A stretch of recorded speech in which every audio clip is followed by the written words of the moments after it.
having a band where everyone inputs like their own songs, like the Beatles. I mean, we're not like the Beatles, but hey, you can be like the Beatles. No, but I want to. We're like the Beatles. Yeah, he's like John Lennon. And we're like the Beatles. Okay, which one of you is Ringo?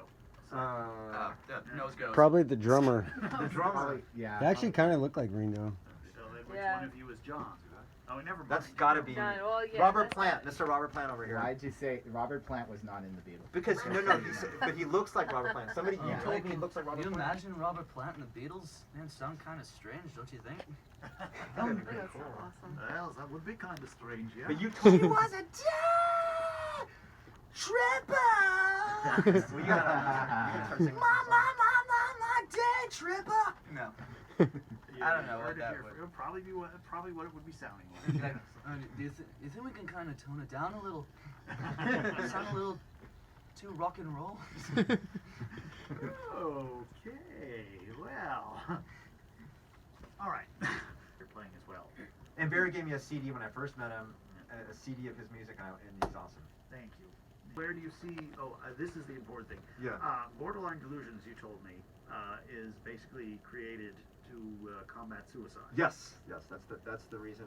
I know that there's a lot of humor in the band, but like with the Rolling Stone song, but really the message is like I lost my best friend to suicide when I was 27, and it had to do with drugs, alcohol, but it was the biggest loss, and I think people don't understand. I mean, when he died, it changed my entire life. It ruined my life for a long time, and I think like the goal of this band to me has always been to like, I was at UCLA and a kid came up to me. She goes like, your band saved my life. Song of Hope saved my life. And she said, she asked me to sign a piece of paper, and I was, that was meant more to me than anything anyone's ever said to me. So if we get like one person to tell me that our song helped them, that's all I want from, Yeah. And- yes?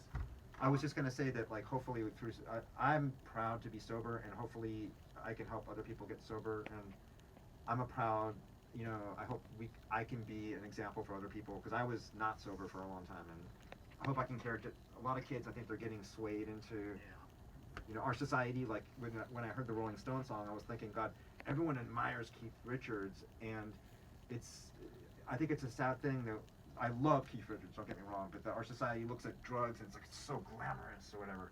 But I think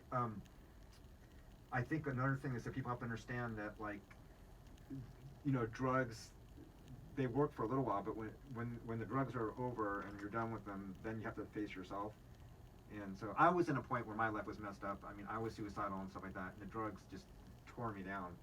So if I can help one other person, and that's why I try to help other, people in, like as a sobriety coach and stuff like that. Have you made any connections with, say, the suicide hotline? Yes. I've been connected with like various, what do you call those people? Nonprofit organizations. There's a bunch of them that really, like Music Care. Like me. Nathan over here, he's my buddy from Music Care. It's a meeting for sobriety for musicians. And we're thinking about, tell us, Nathan. Yeah. I met Danny in recovery, and I'm the cameraman today, but I was playing bass guitar for him, and so I just started a nonprofit, and it's at ground level right now, and what I'm doing is opening up music studios, and I'm bringing in homeless and people in recovery to have a space to play music for free. And I have one studio right now. It's pretty nice. I funded the whole thing myself, but now, starting the nonprofit, I have people donating money. I'm just now working like with the lawyer. It's starting off right now, but there's so much help on the way. Like everybody I've told about was so supportive of it in the past couple of weeks.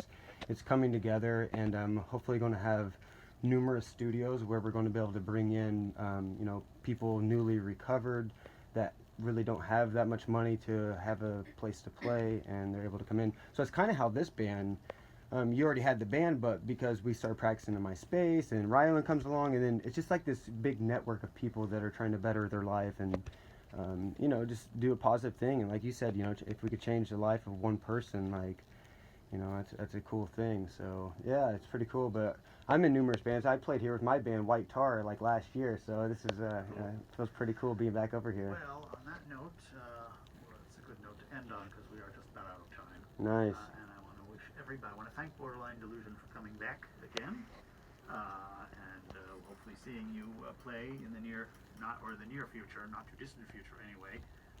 So Eric, Ryland, Danny, Matt, Ella, and Nathan. Yes. And somebody who's outside whose name I don't know. Oh, there's something else on. Is it? Well, the other guy. Oh, the other guy who was in. He was our podcaster. Oh, that podcast. No, he's a shout out to He's Derek. he's a great musician, Derek. friend, producer Derek's too. a really so, good yeah. musician from Music Cares, and we love him. Is Yeah. it music here? Well, Yeah, thank you all I'm for, in music. thank you all for coming. Thank you, Barry. Thank you so much. Thank you, for Barry. having us. And I hope everybody has a good Christmas break. We'll be back.